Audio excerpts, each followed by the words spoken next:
তব কথামৃতম তপ্ত জীবনম কবিভিড়িধীতম কলমশাপহম শ্রবণমঙ্গলম শ্রীমদাততম ভুবি গৃণন্তি ये ভুরিদা জনা।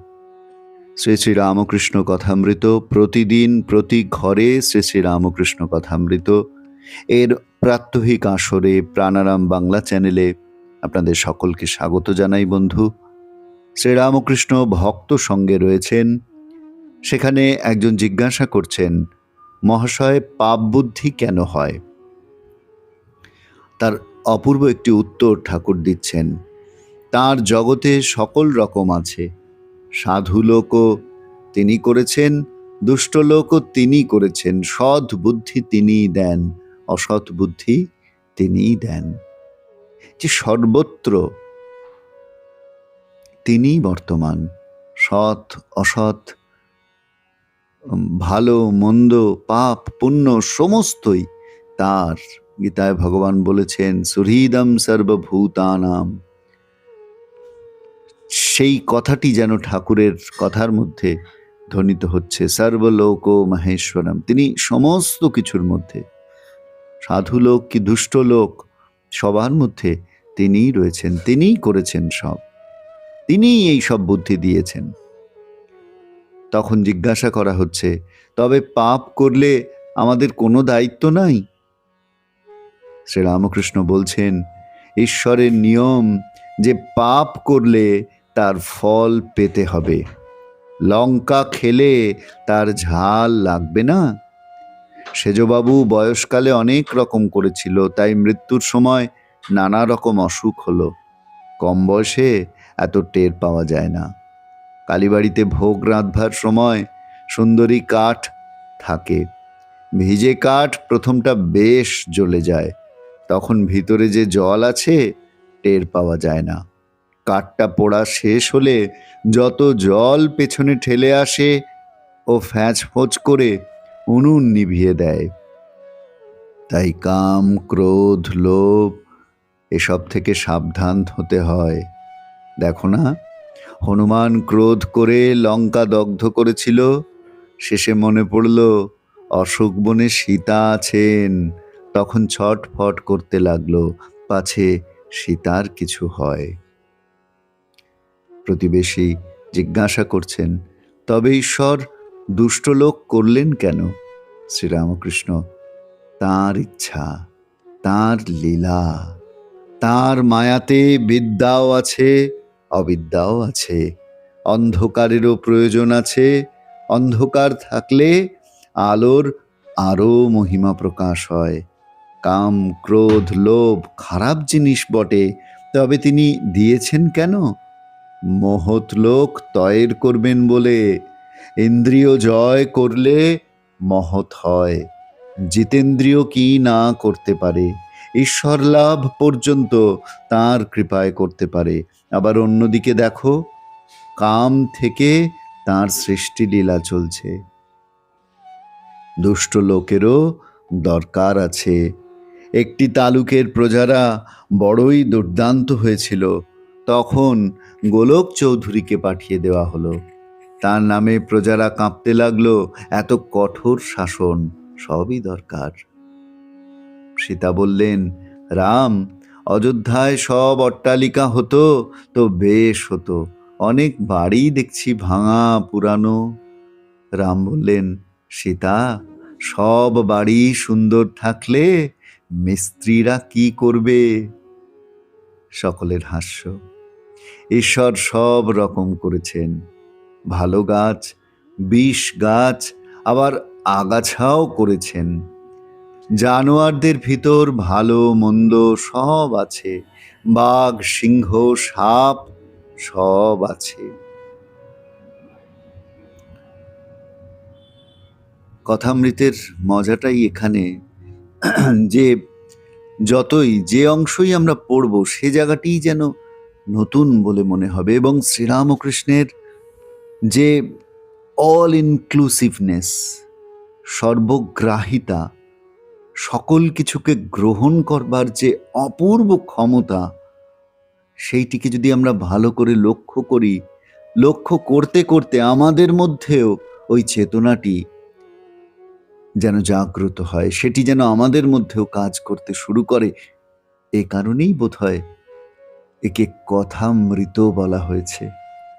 এই কথা শুধু কথা নয়, এটি অমৃত স্বরূপ, যা আমাদের প্রাণ দান করে, যা আমাদের জীবনকে উজ্জীবিত করে, যা আমাদের নতুন জীবনে নিয়ে চলে, নতুন নতুন আলো দেখায় আমাদেরকে প্রতি মুহূর্তে। শ্রীরামকৃষ্ণের কথা ঠিক তেমনই। এই যে জগতে এত খারাপ, আমরা অনেক সময়ই তার কথা চিন্তা করতে গিয়ে ক্লান্ত হয়ে পড়ি। এত পাপ চারিদিকে দেখি। গানে আছে, আমার মনে পড়ছে যে তোমার ভুবনে মাগো এত পাপ, এ কি অভিশাপ। তো সেই প্রশ্ন আমাদের মধ্যে যেন জাগতে থাকে সর্বদা। ঈশ্বর যিনি দয়াময়, যিনি করুণাময়, যিনি প্রেমময়, তিনিই আবার এই জগৎ সৃষ্টি করেছেন। এদিকে তার জগতে এত পাপ কেন, এত খারাপ কেন? অপূর্ব উত্তর ঠাকুর তার দিচ্ছেন। তার ইচ্ছা, তার লীলা, সব আছে সেখানে। সেখানে বিদ্যা আছে, অবিদ্যা আছে, অন্ধকার আছে, আলো আছে। অন্ধকার থাকলে তবেই তো আলোর মহিমা প্রকাশিত হবে। কেন কাম, ক্রোধ, লোভে পূর্ণ মানুষ আমাদের চারদিকে রয়েছে? শ্রীরামকৃষ্ণ বলছেন যে মহৎ লোক তয়ের করবে বলে তাদের সঙ্গে বৈপরীত্যে অবস্থান করা মানুষটিকে আমরা ভালো মানুষ বলে চিনতে পারবো বলে, ভালোত্বকে আমরা অ্যাপ্রিসিয়েট করতে শিখবো বলে, নিজের মধ্যে সেটাকে ইমবাইব করতে চেষ্টা করব বলে।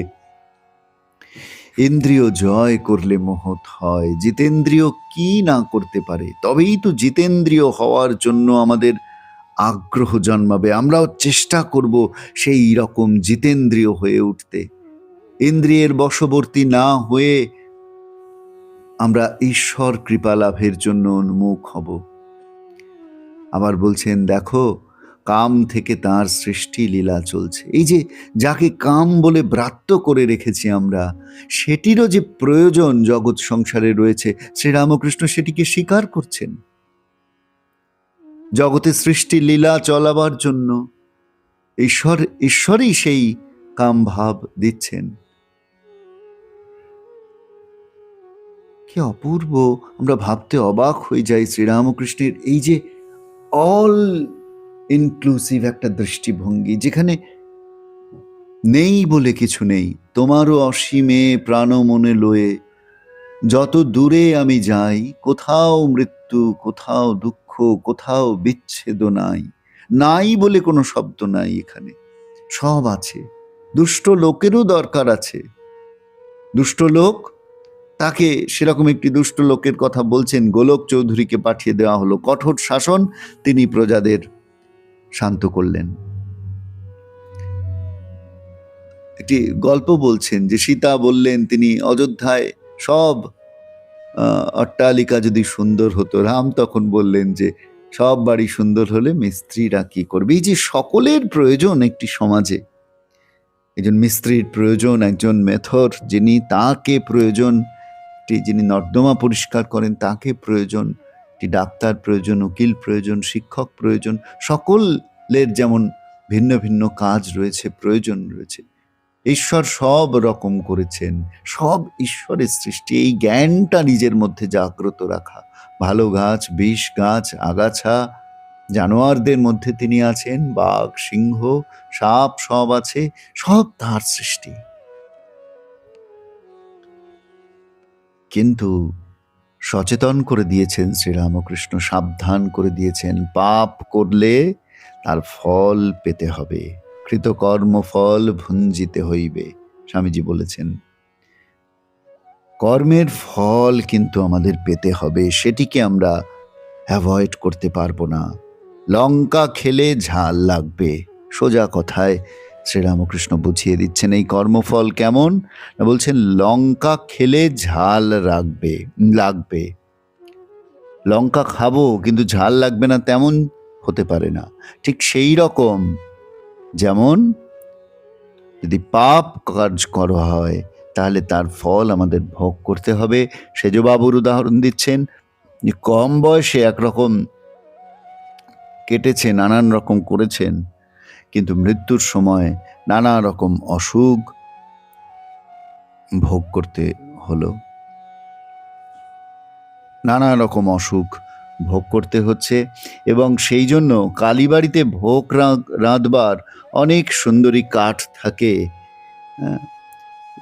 ভিজে কাঠ প্রথমটা বেশ জ্বলে গেল, ভেতরে যে জল আছে বোঝা গেল না, কিন্তু পরে অর্থাৎ জীবনের শেষ প্রান্তে গিয়ে এই প্রথম জীবনে কাম, ক্রোধ, লোভ এগুলির দিকে যদি আমাদের সম্পূর্ণ শক্তিটাকে আমরা নিয়োজিত করি, তাহলে তার দ্বারা যে কৃত ফল, কৃত কর্ম, সেই কর্মের ফল কিন্তু আমাদের শেষ জীবনে ভোগ করতে হয়।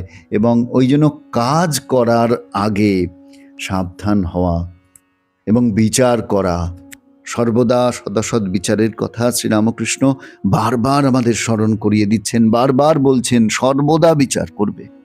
নিত্য অনিত্যের এই ভেদটা যেন তোমার সর্বদা জাগ্রত থাকে, এই এই এই এই বিচারবোধটা যেন সর্বদা জাগ্রত থাকে, যেন ভুল না হয়ে যায় কোনটি সৎ কোনটি অসৎ। কারণ পাপ করলে তার ফল ভোগ করতে হবে। হনুমানের কথা বলে বলছেন, হনুমান ক্রোধ করে লঙ্কা দগ্ধ করেছিল, শেষে মনে পড়ল অশোক বনে সীতা আছেন। কি অপূর্ব একটি উপমা দেখুন। হনুমান সীতাকে এত শ্রদ্ধা করেন, তাকে মাতা বলে জানেন, কিন্তু ক্রোধ এমন সেটি তাকে ভুলিয়ে দিয়েছিল। পরে মনে পড়ল যে অশোক বনে সীতা আছেন, তখন ছটফট করছেন পাশে, সীতার কিছু হয়। আচ্ছা, শুধুই কি হনুমানের এমন হয়েছিল? আমাদের কি হয় না? ভেবে দেখুন, দেখা যাবে আমাদের প্রত্যেকের ক্রোধ যখন আমাদের মধ্যে আসে, তখন আমরাও এমন হিতাহিত জ্ঞান শূন্য হয়ে যাই। তাই ক্রোধকে সংবরণ করার কথা বলছেন। কারণ যদি ক্রোধ আসে, সেই ক্রোধের ফলে আমরা যে কাজটি করব, সেই কাজটির ফল কিন্তু আমাকে ভোগ করতেই হবে, তার থেকে কিন্তু নিস্তার নেই।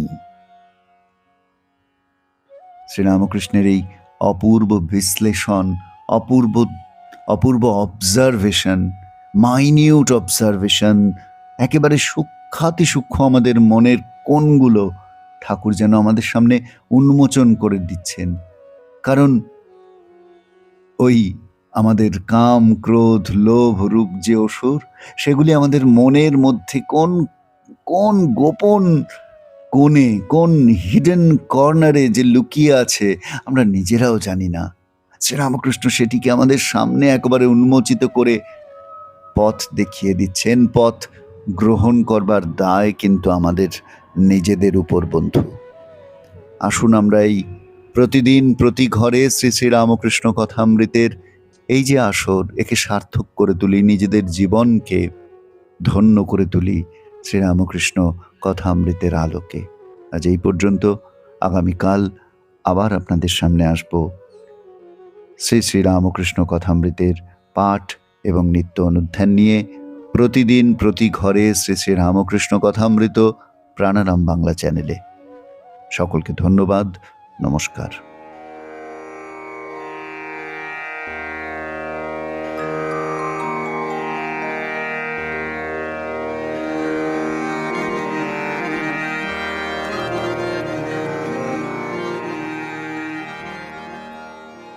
প্রাণা